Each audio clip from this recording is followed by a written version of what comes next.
അടുത്ത കൺസൾട്ടിങ്ങിന് ആൾക്കാർ വരുന്നു, 18 വയസ്സുള്ള മോന് തല്ലാൻ വരുന്നു, എന്താ ചെയ്യാന്ന് വെച്ചിട്ട് കരാട്ടെ പഠിച്ചാൽ മതിയോ?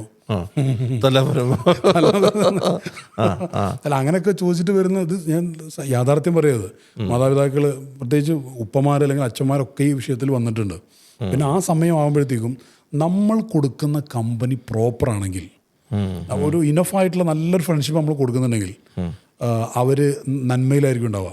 ഇതിൻ്റെ വേറെ പ്രത്യേകത എന്ന് വെച്ച് കഴിഞ്ഞാൽ, ഈ ടീനേജിനെ കുറിച്ച് നമ്മൾ പറയുമ്പോൾ ടീനേജിൻ്റെ ഒരു പ്രധാന പ്രത്യേകത, അവർ മാതാപിതാക്കൾ പറയുന്നതിനേക്കാളും കൂടുതൽ അവരുടെ ഫ്രണ്ട്സ് പറയുന്നതാണ് കേൾക്കുക.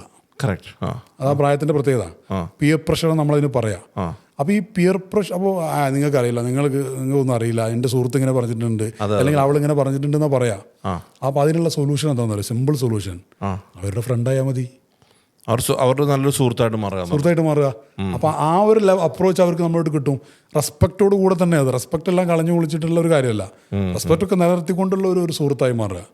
ആ സുഹൃത്തായി മാറിക്കഴിഞ്ഞാൽ നമുക്ക് എല്ലാം സംസാരിക്കാൻ പറ്റും. ഞാൻ സാധാരണ പറയുന്ന ഒരു സ്റ്റേറ്റ്മെൻറ്റ് പറയാം. അത് ഒരു നല്ല പാരൻ്റ് ആരാന്ന് ചോദിച്ചാൽ ഞാൻ ഉത്തരം പറയാം.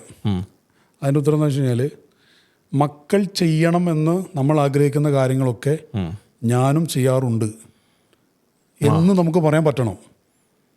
നമ്പർ 2 സ്റ്റേറ്റ്മെൻറ്റാണ് പറയുന്നത്. രണ്ടാമത്തെ സ്റ്റേറ്റ്മെൻറ്റ്, മക്കൾ ചെയ്യരുത് എന്ന് ഞാൻ ആഗ്രഹിക്കുന്ന കാര്യങ്ങളൊന്നും ഞാനും അല്ലെങ്കിൽ ഞങ്ങളും ചെയ്യാറില്ല. ചെയ്യരുതെന്നല്ല, ഫ്യൂച്ചറാ അല്ലെങ്കിൽ പ്രസന്റ്, അത് ചെയ്യാറില്ല.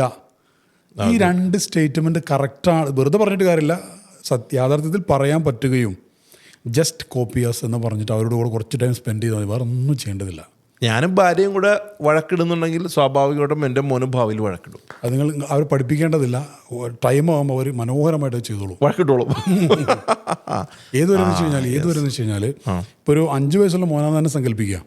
അവൻ 25 വയസ്സായിട്ട് കല്യാണം കഴിക്കുമ്പോൾ അവൻ ആദ്യമായിട്ടൊരു ഭർത്താവിനെ കണ്ടത് ആരെയാണ്? എന്നെയാണ്, പിതാവിനെയാണ്. അപ്പോൾ ആ ഭർത്താവ് ഇങ്ങനെയായിരിക്കണം. അപ്പോൾ ഇവൻ 25 മെമ്മറി അവിടെ കിടക്കും, സബ് കോൺഷ്യൽ അവിടെ കിടക്കും അത്. എന്നിട്ട് 25 വയസ്സായിട്ട് പിതാവായി മാറുന്ന സമയത്ത് അവൻ്റെ ഉള്ളിൽ നിന്ന് സാധനം വരും. ഭർത്താവാകുന്ന സമയത്ത് ഇടയ്ക്ക് 2 ഇടി കൊടുക്കണം. എൻ്റെ പപ്പ കൊടുത്തായിരുന്നു കേട്ടോ, ഇടിക്കുള്ള സമയമായിട്ടുണ്ട്, ടിഷ്യൂ ഇടി കൊടുക്കും.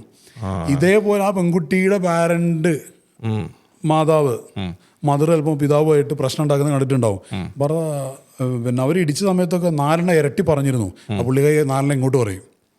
അപ്പോൾ ഇയാളുടെ ഉമ്മർ വീണ്ടും മറക്കും. അപ്പോഴും 4 തിരിച്ചും കൊടുത്തിരുന്നു.